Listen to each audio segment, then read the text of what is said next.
In 1940, during the Second World War, the north coast of France has turned into a trap. More than 400,000 British and French soldiers are stuck in a small port town called Dunkirk. Behind them, German forces are closing in without mercy. They are surrounded from every direction, with no way out, no real protection, just a stretch of sand in the open sea in front of them, and one fragile hope to get home.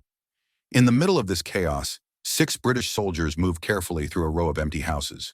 They are not looking for enemies, they are looking for water, food, anything that might keep them alive a little longer. From above, leaflets begin to fall from the sky. A clear message floats down to them. They are surrounded. There is no escape. Then gunfire suddenly erupts. The quiet street turns into a killing zone. The soldiers run for their lives, but within seconds, 5 of them are cut down. Only one survives, a young soldier named Tommy. He does not look back. He sprints toward the defensive lines of the Allies on the other side. At the edge of town, Allied troops are holding a makeshift line, trying to slow the German advance. But everyone knows this battlefield is already lost. Tommy keeps running until he reaches the beach, and there the sight is overwhelming. A sea of soldiers stretches along the shore, all of them staring out at the water, waiting for rescue ships that might never arrive. Hope feels distant. Welcome to Dunkirk. Among them, one man is bent over in the sand, quietly bearing an unnamed body. That soldier is Gibson. Tommy approaches him. They do not need to speak to know what the other wants. Like everyone else on that beach, they just want to get home alive. Suddenly, a distant rumble cuts through the air. The sound of aircraft grows louder, coming closer. Moments later, 3 German bombers dive down toward the beach. Bombs begin to fall. The soldiers throw themselves flat on the sand as explosions rip through the shoreline. When the bombing finally stops, the survivors climb back to their feet and form up again, still hoping their turn will come to board an evacuation ship. It is then that Tommy and Gibson notice a dying soldier lying alone on a stretcher, abandoned in the chaos. His body is weak, his eyes barely open. They know that the only ship certain to depart is the hospital ship, a vessel reserved for the badly wounded and the dying, bound for England. With no real plan and no other choice, Tommy and Gibson pretend to be medics. They grab the stretcher and carry the soldier toward the pier, hoping that by posing as medical staff, they can get themselves onto that ship as well. They push forward at a fast pace, weaving through the long lines of soldiers waiting for their turn. Every step is heavy, but with the stretcher in their hands, they are allowed to pass many of the men who have been standing and waiting. At last they reach the pier. The hospital ship looms beside it, a rare chance at survival. But the rules of war here are cold and unforgiving. Only the wounded are allowed on board. Tommy and Gibson are forced off the gangway and driven back as the ship slowly pulls away from the pier. They still refuse to give up. In their desperation, they climb down and hide beneath the wooden structure of the pier, waiting for another opportunity. From this hidden spot, Tommy overhears 3 British officers talking about something regular soldiers are not meant to hear. They want to save everyone, but the reality is brutal. Ships are running out, and time is slipping away. Only 40,000 men will be evacuated. The rest, out of the 400,000 stranded on the beach, will be left behind.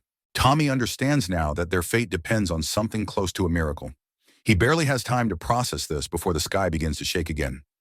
German bombers return, diving toward the last large hospital ship still in the water.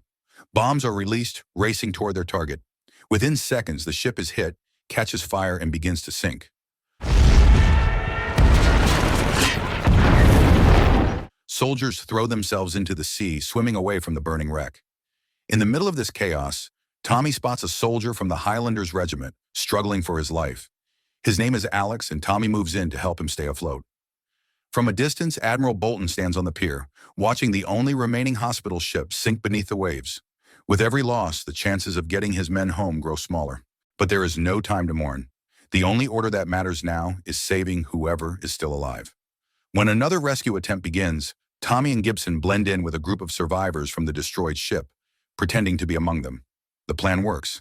A rescue boat arrives and pulls them aboard a second medical vessel. For the first time in a long while, they finally feel safe. Inside the ship, they receive food and water. Exhaustion gives way to a brief moment of relief, but Gibson cannot relax. He keeps staring out toward the sea as if he knows danger's coming. And he is right. Moments later, a torpedo from a German submarine strikes the ship. The explosion tears through the hull. Chaos erupts instantly. Seawater floods the rooms and corridors. The ship tilts as metal screeches and frightened soldiers scramble to escape. In the middle of it all, Gibson fights to open an emergency exit, trying to clear a path for anyone who can make it out. Tommy and Gibson jump into the freezing water and swim with everything they have toward a lifeboat. But when they reach it, there is no space left. Not even enough room for one more desperate soul.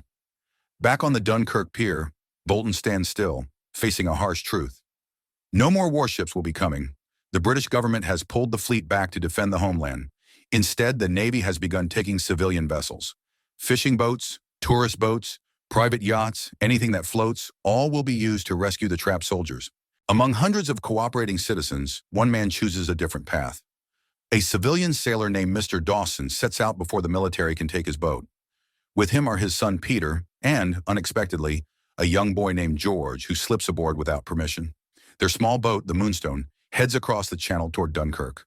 Along the way, Dawson spots a thick cloud of black smoke rising in the distance. Without hesitation, he changes course. When they arrive, all that remains is the burnt wreck of another destroyed ship. Sitting on the tilted deck is a lone soldier named Murphy.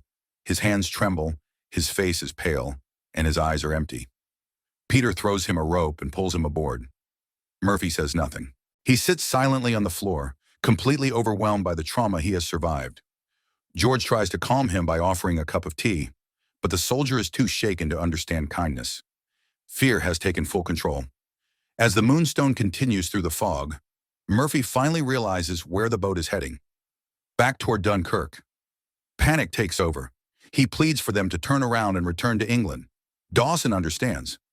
Murphy has just escaped that nightmare, and now he is being brought right back to it, but Dawson refuses to turn away. He knows there are thousands waiting for help, and time is running out. In the end, Murphy is locked below deck as the boat pushes forward toward the war zone. Before long, the tension aboard the Moonstone begins to rise. Murphy, still traumatized and unable to process what is happening, becomes overwhelmed with fear. He refuses to continue forward and insists they turn back. What starts as panic quickly escalates. In his frantic state, he lashes out, and George is accidentally knocked to the floor. His head hits hard. Blood begins to run down his temple. When George finally wakes up, his eyes are open, but he can no longer see. Even with the shock and fear on board, the Moonstone keeps moving forward. Ahead of them are hundreds of thousands of men still waiting for rescue. High above the channel, 3 Spitfire fighter planes cut through the sky. These pilots are the only line of defense protecting the evacuation route from enemy aircraft. The squad consists of Ferrier, Collins, and their leader, known by the call sign Fortis 1. Their radios crackle with orders, reminding them to maintain altitude. But almost immediately, the sound of other engines fills the air.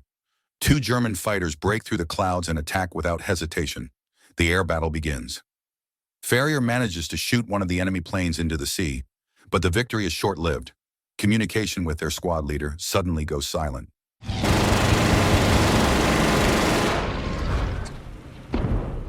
No answer, no signal. Ferrier and Collins head toward his last known position, but all they find is smoke and scattered debris floating on the surface. There is no sign of survival. There is no time to stop, no time to grieve. The mission continues. Despite his damaged fuel gauge, Ferrier pushes forward toward Dunkirk. With their leader gone, Ferrier assumes command. He knows the risk. His fuel is low, and there is no guarantee he will make it home. Soon, their instruments detect more incoming enemy aircraft. 3 German bombers head straight toward the Allied ships gathered near the beach. Ferrier and Collins chase after them. Not far below, Dawson's small civilian boat sails directly under the dogfight unfolding above. Explosions echo across the sky. Tracer rounds streak past. 1 German bomber goes down in flames, crashing into the sea. But the Spitfires are not unscathed. Collins' plane is hit by enemy fire. His engine fails and he is forced to ditch his aircraft in the water. From above, Ferrier gives one final gesture from his cockpit before turning his plane to continue the mission alone. Meanwhile, down below, Dawson steers the Moonstone toward Collins' sinking aircraft. They manage to pull him from the wreckage just in time. As time passes, Tommy, Gibson, and Alex find themselves back where everything started, on the beaches of Dunkirk. After everything they have tried, all the hiding, all the running, it feels like nothing has changed. They are still trapped. Around them, exhausted soldiers sit in silence, staring out toward the horizon.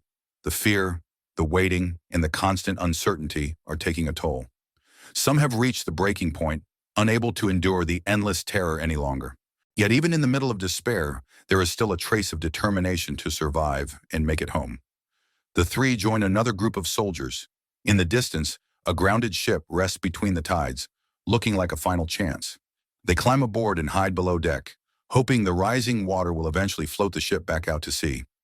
For a moment, everything is quiet. They wait in the dark, praying no one discovers them.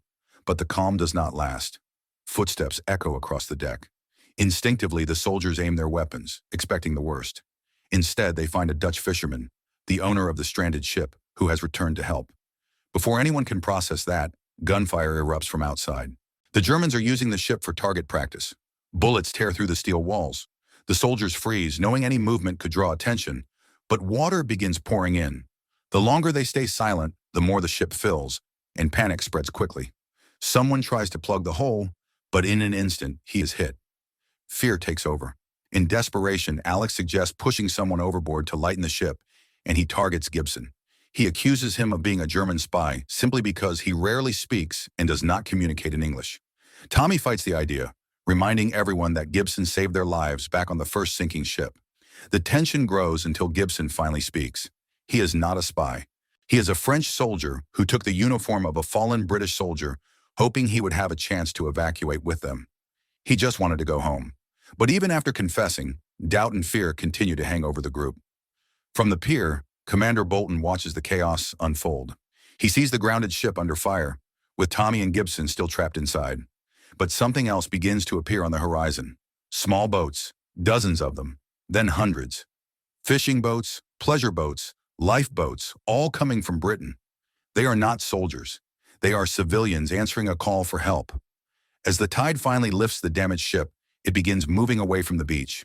The soldiers try to stop the flooding using whatever they can find, cloth, hands, anything. But their efforts are not enough. The ship starts to sink. One by one, soldiers jump into the water, scrambling to survive. In the chaos, Gibson becomes caught in a chain. He struggles, kicks, and fights, but he cannot break free.